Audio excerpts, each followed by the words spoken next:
Bonjour tout le monde, ici Frédéric Garcia de MMAnouvelle.com. On est ici avec Éric Baraque, le poids lourd de Ringside MMA. Et Éric Baraque, il vient de connaître son prochain adversaire, ça va être Paul Cheng. Alors, Éric, salut, comment ça va?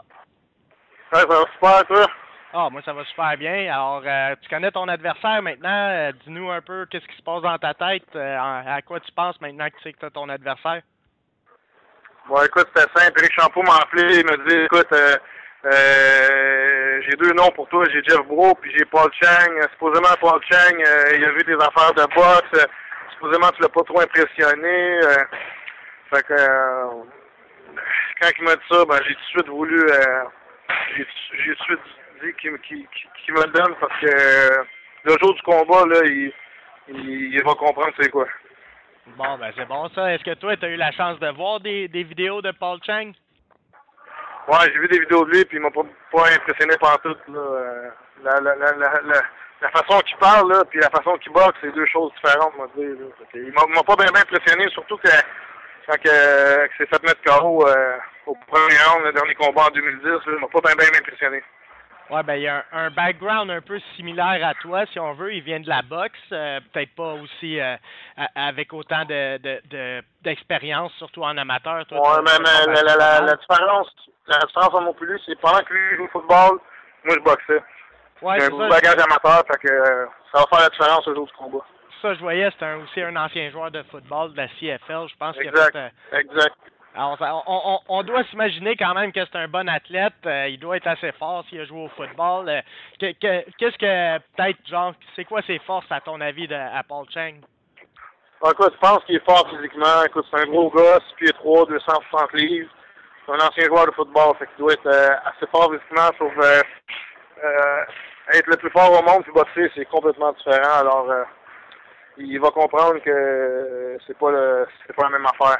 Et puis, il boxe chez nous, là, fait que c'est chez nous, c'est ma maison, puis je vais lui montrer c'est qui le king le soir du combat.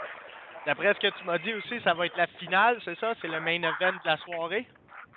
Exactement, c'est moi qui fais les frais de la finale au Métropolis contre Chang, 3 rounds de 5 minutes. Et puis, ça va être vraiment un bon combat, ça va être spectaculaire. Et puis, je vais aucunement me laisser intimider, puis je vais mettre la pression dès le début, puis je vais le remporter par KO. Alors là, on est un petit peu moins de 2 mois avant le 17 mars. Alors, c'est quoi qui va se passer pour toi? Là? Il doit rester à peu près 7-8 semaines avant ton combat. Explique-nous un peu, ça va être quoi ta cédule pendant les 7-8 prochaines semaines? On continue à faire la course le matin, on continue à faire notre crossfit, la musculation, de la pliométrie, des exercices en explosion, beaucoup de boxe, on travaille beaucoup en explosion, beaucoup d'haltérophilie. C'est vraiment un bon camp d'entraînement. Les prochains jours, ça va être beaucoup de sparring jusqu'au combat. Et puis, rendu au combat, je vais t'assurer que je vais être prêt.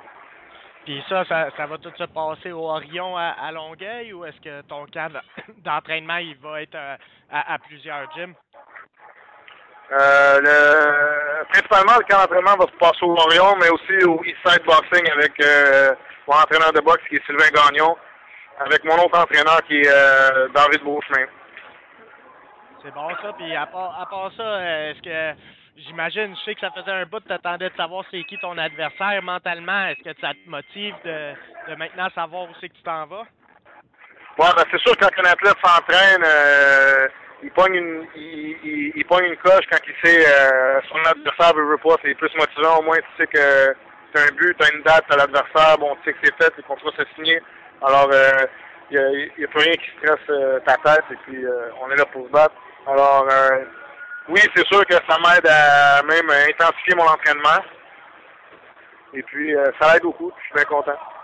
Est-ce que tu vas passer beaucoup de temps à étudier Paul Cheng avec les vidéos qui sont disponibles sur Internet ou est-ce que toi, c'est plus essayer d'imposer ton plan de match une fois que tu es dans la cage? Non, moi je suis le genre de gars qui fait tout à la lettre, j'examine tout, j'étudie tout. Quand il y a des vidéos, j'en profite pour connaître par cœur le boxeur, pour connaître par cœur la façon comment il se bat. Et puis je fais mon plan de match selon qu'est-ce que j'ai vu. Mais je m'arrange pas juste d'avoir un plan de match en voulant dire, mettons, un plan de match qui est A. Je suis capable d'avoir un plan de match A, B, C. Si jamais il y a quelque chose qui fonctionne pas le jour du combat. Et vu que les deux, vous semblez être des punchers, est-ce que c'est ça qu'on va avoir le droit à une soirée de boxe dans une cage ou est-ce que peut-être ça pourrait causer des surprises?